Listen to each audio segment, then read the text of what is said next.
Mainpuri Lok Sabha seat से BJP की हार की वजह पता चल गई। कई स्टार प्रचारकों के प्रचार के बाद भी आखिर कैसे बीजेपी हार गई। मैनपुरी के उपचुनाव में भाजपा के हार की सारी वजह सामने आई।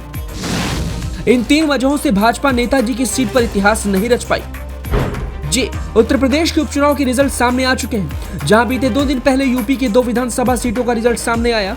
उसके साथ मैनपुरी की लोकसभा सीट का भी रिजल्ट सामने आया, जहां डिंपल यादव ने बीजेपी के रघुराज सिंह शाह को 2.5 लाख से ज्यादा मतों से हराकर एक बार फिर से मैनपुरी सीट जीत ली और अपने ससुर यानी मुलायम सिंह यादव की विरासत को बचाए रखा। वही खतौली सीट जो कि बीजेपी के पास थी, ये सीट छीनकर रालोद के पास चली गई है। इसके अलावा रामपुर में एक इतिहास रचा है बीजेपी ने, जहां आकाश सक्सेना ने आजम खान की खाली हुई सीट पर जीत दर्ज करते हुए एक बड़ा इतिहास रच दिया है। लेकिन इन सब में सबसे खास बात यह है कि आखिरकार मैनपुरी सीट पर रघुराज सिंह शाह क्यों नहीं फतह कर पाए, यानी क्या रही उनकी हार की वजह।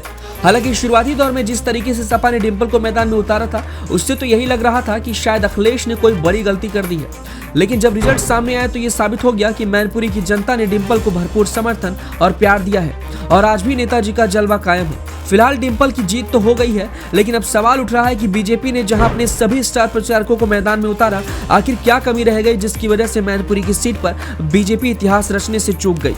आज भाजपा की हार की 3 बड़ी वजह को लेकर हम बात करेंगे और समझेंगे कि आखिरकार क्या उपचुनाव में भाजपा इन 3 वजहों से ही हारी है। मैनपुरी उपचुनाव में भाजपा की हार के ये रहे 3 प्रमुख कारण।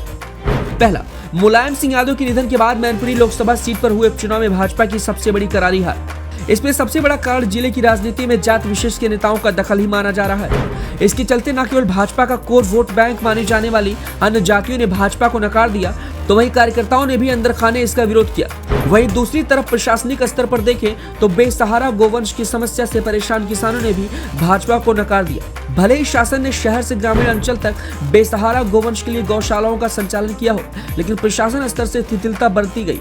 इसके चलते किसानों के खेत ये गोवंश उजाड़ते रहे। जब मतदान की बारी आई तो किसानों ने पक्ष के खिलाफ वोट किया।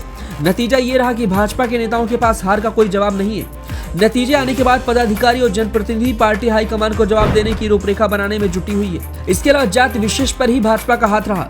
राजनीति में ब्लॉक स्तर से लेकर जिला स्तर तक कई ऐसे पद होते हैं जिन पर पार्टी और सरकार जीतती है, लेकिन मैनपुरी में इन सभी पदों के लिए क्षेत्रीय जात के नेताओं का असर रहा। चाहे ब्लॉक प्रमुख पद का हो, जिला पंचायत अध्यक्ष पद का हो, या फिर जिला सहकारी बैंक अध्यक्ष पद का हो, या फिर सूबे की सरकार में मंत्रिमंडल का पद जाति विशेष का ही स्थान क्यों न हो। इसके अलावा भाजपा की जिला कार्यकारिणी में भी सर्वोच्च पद जाति यानी विशेष की ही झोली में रहा। इससे भाजपा का कोर वोट बैंक माने जाने वाला ब्राह्मण वैश्य लोधी में नाराजगी साफ नजर आई। नतीजतन भाजपा को हार मिली। किसानों का दर्द भी नहीं आया प्रशासन को कभी नजर, ये रहा दूसरा पॉइंट। राजनीति से इतर भाजपा शासन में किसानों का दर्द भी प्रशासन को कभी नजर नहीं आया। चाहे बेसहारा गोवंश ने किसानों के खेत बर्बाद कर दिए हों या फिर खेतों की बुवाई के लिए डीएपी की जरूरत हो, हर बार किसानों को केवल परेशानी ही मिली है। शासन भले ही गौशालाओं का संचालन कर रहा है, लेकिन प्रशासन बेसहारा गोवंश को गौशाला तक नहीं पहुंचा सका। डीएपी के लिए 1350 रुपए प्रति बोरी के स्थान पर दाम बढ़ाकर 1600 रुपए कर दिए गए। ऐसे में किसानों को जब लगा कि सरकार ये चुनाव लड़ रही है, तो किसानों ने भी जवाब दिया।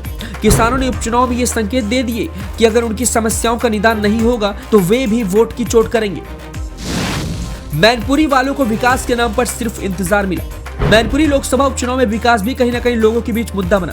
सपा जहां अपने विकास कार्यों को गिनाती रही, तो वहीं भाजपा नेता मुद्दे से भटकाने का काम करते रहे। दरअसल मैनपुरी में सपा सरकार ने 4 लेन से लेकर राजकीय इंजीनियरिंग कॉलेज, राजकीय पॉलिटेक्निक कॉलेज, राजकीय इंटर कॉलेज, सैनिक स्कूल, बस स्टैंड, सोशैया अस्पताल से लेकर अन्य विकास कार्य गिनाए। लेकिन भाजपा के पास 5.5 साल बाद भी मैनपुरी में विकास का एक भी उदाहरण नजर नहीं आया।